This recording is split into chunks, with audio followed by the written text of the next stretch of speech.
Welcome back to the channel, Lockdown Lunacy. It's been a while, hasn't it? It has been a while. Ooh, too long. Lockdown Lunacy. Where have you got the most lunatics? At a football match. It's in our culture. You lose all sense. You've got tunnel vision, narrow-mindedness. Let's have a watch. A week in the life of the beautiful game. Oh, yeah. Over 5 days, a run of pitch invasions and occasional violence. The latest, a confrontation between Crystal Palace manager Patrick Vieira and an Everton fan, seen taunting him before the former Arsenal midfielder kicks out. Go on, you puppet! Get it! What the fuck? Look, do you hear that? Do you hear the passion in that geezer's voice? It's like holding that.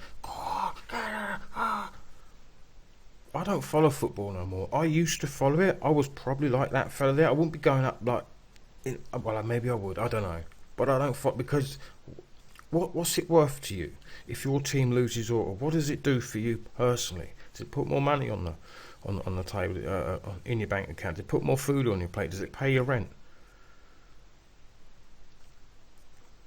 Priorities, isn't it, eh? I learned a little while back in 2014, I think I stopped watching football. It's just a waste of time. Why are we so passionate about these? Footage was posted on social media, filmed by the fan. Supporters also stormed the pitch at Swindon after Port Vale beat the club in a League Two playoff semi-final. Swindon player Mandela Egbo tweeted this photo showing a cut to his nose. Sorry. But this was undoubtedly the worst incident of the week. A Nottingham Forest fan, now in prison, headbutts Sheffield United. Look down the bottom here, look. I think we're going into dangerous territory. We're heading into dangerous territory. Lockdown Lunacy.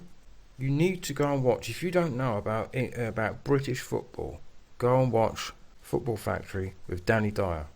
There are firms in Russia and Germany and Holland, all these other places that modelled themselves on the English culture of football violence, of firms. They call it violence, but back in the day, a firm would ring up another firm. Yeah, we're coming up this Saturday. You boys got anything else? Yeah, well, we'll meet you around so-and-so because we don't want the old bill to get involved. All right. That's the kind of thing that would go on. They'd call each other. Yeah, we're going to do you when you get... Yeah, you're all right, mate. Yeah, we're going to do you. You don't know what's coming. And they'd go and have a big punch-up. They'd go and have a big punch-up.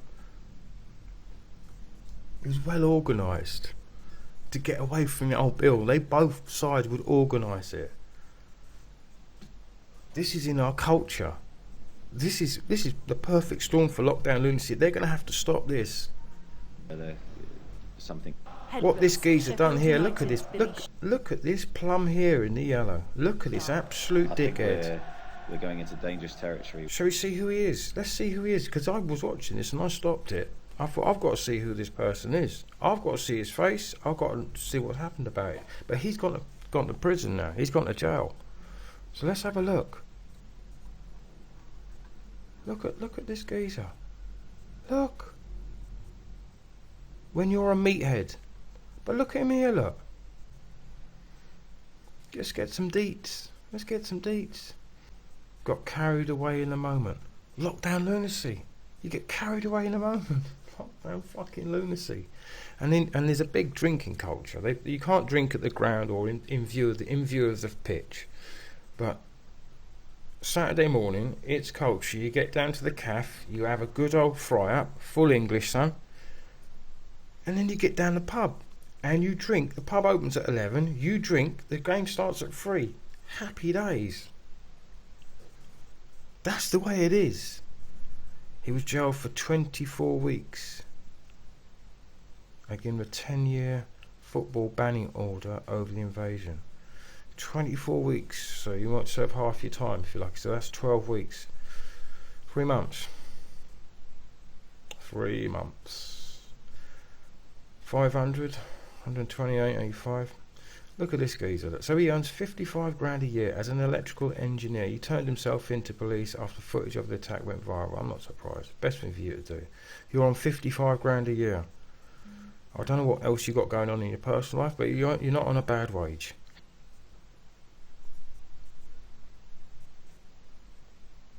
Dickhead.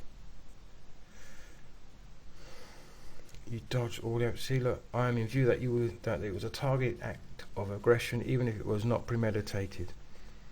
The forceful impact resulted in a very unpleasant... Oh, okay.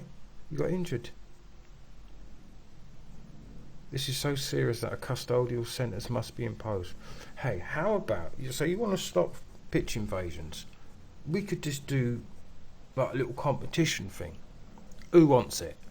We'll call it Who Wants It, because they like that kind of talk, right? So, we put it out to your firms and that.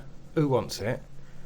First man, and we all know who the first person is because there's cameras all over these grounds. So first man in who steps on that pitch. First, or woman, first person, 5 years. Don't worry about if he encourages it. The first person that steps over that line gets 5 years. It doesn't matter whether it's 10, 100, 1,000, 2,000. The first person, 5 years. 5 years. And we'll see how that goes. We can have tiebreakers, so we can send a two for one. So let's say the second person comes up. We'll do 6 years for them. How about that? And it keeps going up and up and up. So this player was injured, but he'd also used to play for Nottingham Forest, if I remember reading right. Yeah, he was on loan at the club during the 2012-13 season. Congratulations to Nottingham Forest on their victory and good luck in the final. One mindless idiot ruined what was an unbelievable night of football. Even though as an ex-Forest player, I will not let one scumbag ruin my respect for the Forest fans. That's really nice of him to come out and say that, you know what I mean?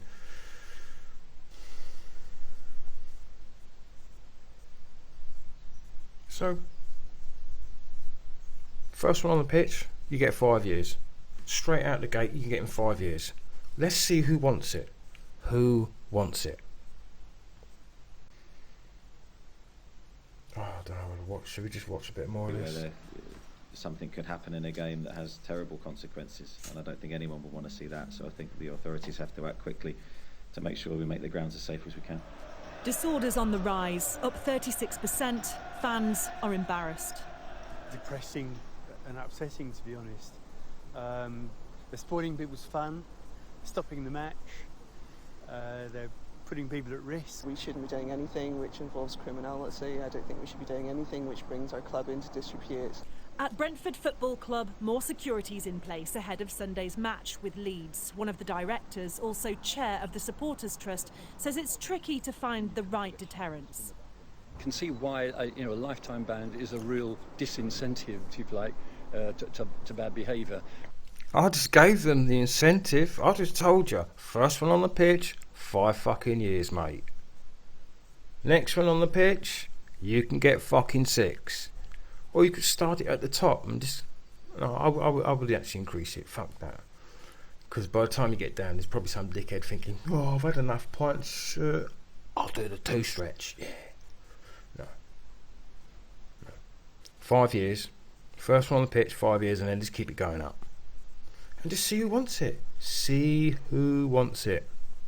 But what really matters, I think, can we somehow get fans who are badly behaved to change their ways? That would be the best way, but how best to do that, that's what we're still trying to find out. The FA is investigating and go says... and ask Mr. Biggs. Is it Biggs? I can't remember his fucking name. Biggs. Is it Biggs? What's your name, son? Fucking hell, what was his name? Meathead. Biggs, yeah, Biggsy boy. Go and let Biggsy boy talk to him and see what he's doing at the minute. Because I bet if he had shit in his life before, he's got a lot of shit in his life now. He must be ruining himself. Why did he do that? Fucking, he got caught up in the moment. We just lost the plot. Lockdown lunacy, brain fog. Let's watch this. It will be seeking to do all that it can to work with clubs, as well as addressing the issues from a disciplinary perspective. We're also reviewing our regulations, it adds, to help stamp this behaviour out and to ensure the safety of everyone inside a stadium. And the thing with the FA, what I've known before when I was following football before, is the people who do it don't necessarily get really hit with it hard. It's the clubs that get hit. They get fined out. They can't control the fans. How the fuck do you control British football fans? Not all of them, but it's in our culture. They're fucking pissheads. We like to get pissed up at the game, full English, pissed up, and go down and have a fucking laugh. No, I know.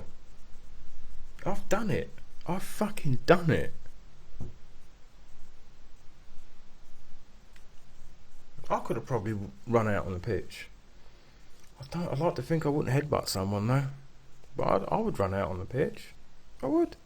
I would have. I definitely would have. There's a certain element of copycat behaviour. There's also a certain impact in terms of social media. But ultimately, this is still post-lockdown excitement. The Football League's looking at new ideas. Post-lockdown excitement. We're coming into it. Come on. Ideas including cutting stadium capacity, another attempt to try and end this ugly side of the beautiful game. Adele Robinson, Sky News. Majority of them people there are just there for a good crack, you know. As probably was Mr. Biggs, but something made him lose it and just do something stupid. He looks like a big chap and all. Anyway, that's enough for me. I'm going to get this edited. Lockdown Lunacy. It's 13 minutes long. Fuck it now. Anyway, Lockdown Lunacy. See you later.